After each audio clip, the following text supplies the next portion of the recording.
Assalamualaikum warahmatullahi wabarakatuh. Alhamdulillah, alhamdulillahirabbil alamin, wa bihi nasta'in ala umuri dunya waddin.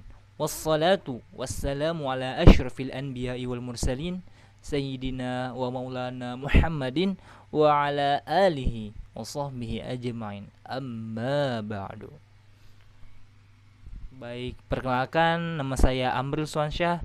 Saya dari Fakultas Dakwah Prodi Komunikasi dan Penyiaran Islam kelas KPI 3B, dan di sini pada video kali ini saya ingin mengerjakan tugas video pelajaran kaidah tafsir yang dipimpin atau yang diampuh oleh Bu Ani, yaitu Bu Agustriani. Dan di sini materi yang akan saya bawakan itu cukup menarik. Seperti yang kita ketahui, yaitu adalah takdim dan takhir. Baik, langsung saja kita masuk ke pembahasannya. Di pembahasan pertama yaitu ada takdim. Apa itu takdim? Takdim ialah atau berasal dari kata kodama yang berarti mendahului atau menyegerakan. Kemudian kata kodama itu mengalami perubahan wazan atau afiksasi dengan menambahkan satu huruf pada ain atau fiilnya atau infiks dengan cara mentasydidkannya sehingga mengalami transformasi makna dari yang mendahului atau menyegerakan menjadi mendahulukan atau mendatangkan, memilih atau lebih menyukai. Nah, yang tadi itu adalah pengertian takdim. Sekarang kita masuk ke pengertian selanjutnya, yaitu ada takhir. Takhir berasal dari kata apaan cuy itu? Oke, yang tadi itu adalah pengertian takdim. Sedangkan kita masuk ke yang selanjutnya, itu adalah takhir. Takhir sendiri berasal dari kata akhara yang merupakan antonim dari kata takdim. Kata juga mengalami afiksasi dengan menambahkan satu huruf pada ain fiilnya sehingga menjadi akhara yang berarti penundaan, penangguhan, dan perlambatan. Maka kata takdim dan takhir keduanya adalah berasal dari kata kerja yang dibendakan atau masdar. Itulah tadi pengertian dari ini. Sedangkan dalam terminologi ilmu balaghah, takdim dan takhir sendiri lebih terkonsentrasi pada ketinggian uslub atau gaya bahasa yang berpengaruh besar pada keindahan rasa bahasa dengan menampilkan bahasa dalam bentuk makna yang sempurna sesuai situasi dan kondisi. Nah, olehnya itu ia merupakan seni bahasa yang paling unggul dalam menyingkap perasaan jiwa dan mengukur kedalamannya. Nah, takdim dan takhir yang dimaksudkan dalam kaidah ini adalah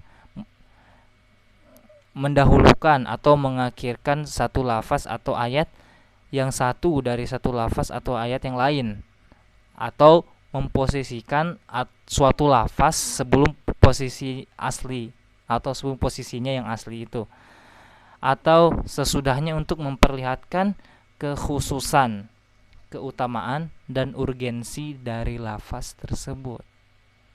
Oke, lanjut ke fungsi takdim dan takhir. Yang pertama ada maknanya, itu makna pengkhususannya. Di ayat iyyaka na'budu wa iyyaka nasta'in, jika ayat ini diterjemahkan tanpa memperhatikan penampakan objek atau hanya sekedar pengetahuan tentang makna kata demi kata, maka bisa saja ada yang menerjemahkannya dengan engkau yang kami sembah dan kepadamu kami memohon pertolongan. Tetapi yang menyadari sebab didahulukannya objek pada ayat itu sebagai mengandung makna pengkhususan, maka dia akan menerjemahkannya dengan hanya kepadamu kami beribadah dan hanya kepadamulah kami memohon pertolongan, yakni bukan kepada selain engkau ya Allah. Masuk ke fungsi selanjutnya, yaitu menghindari kesalahpahaman. Di ayat wa qala rajulun mu'minun min ali fir'auna yaktumu imanah, berkata seorang mukmin dari keluarga Fir'aun yang menyembunyikan imannya. Quran surah Ghafir ayat 28. Seandainya kalimat ali Fir'aun atau keluarga Fir'aun diletakkan sebelum yaktumu imanah atau menyembunyikan iman, maka mungkin ada orang yang memahami ayat itu dalam arti yang bersangkutan atau menyembunyikan imannya dari keluarga Fir'aun saja.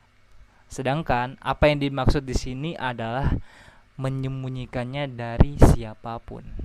Mungkin ini fungsi yang terakhir, yaitu adalah menunjukkan betapa pentingnya yang didahulukan. Di dalam ayat qala aghairallahi abghikum ilaha wa huwa faddalakum 'alal 'alamin, seperti ucapan Nabi Musa alaihissalam yang direkam Al-Quran ketika menghadapi kaumnya yang meminta agar dibuatkan pula berhala untuk disembah sebagai Tuhan. Nabi Musa pun berucap, dia Musa berkata kepada kaumnya, apakah aku mencarikan untukmu Tuhan selain Allah, padahal dialah yang telah melebihkan kamu atas segala umat, atau pada masa itu. Quran surah Al-A'raf ayat 140. Oke, ini adalah yang terakhir, yaitu kesimpulan. Kesimpulannya adalah takdim dan takhir adalah salah satu dari sekian banyak cara untuk memahami isi dan rahasia kandungan Al-Quran. Dan bila dilihat dari definisinya, takdim dan takhir itu merupakan kaidah dasar ilmu bahasa, sebagaimana dipahami dalam pandangan ulama nahwu, ulama balaghah seperti ulama lainnya. Menurut ulama nahwu, sebagaimana diungkapkan oleh Mustafa Al-Ghalayini, bahwa takdim dan takhir adalah mendahulukan kedudukan mubtada sebagai muhkum alaih atau subjek dan mengakhirkan khobar sebagai mukhum bih atau predikat, dan kedua bentuk tersebut terkadang didahulukan atau diakhirkan sesuai kehendak pembicara. Sedangkan menurut yang lain seperti ulama balaghah dan tafsir, misalnya Az-Zarkashi 794 Hijriyah, bahwa takdim dan takhir merupakan gaya bahasa atau uslub balaghah yang lebih mementingkan pemakaian kata-kata atau kalimat sehingga menjadi susunan kalimat yang indah dan menarik. Ya, mungkin ini saja yang dapat saya sampaikan. Kurang dan lebihnya saya mohon maaf. Saya atas nama Amril Swansyah ingin mengundurkan diri. Wassalamualaikum warahmatullahi wabarakatuh. Langsung selesai.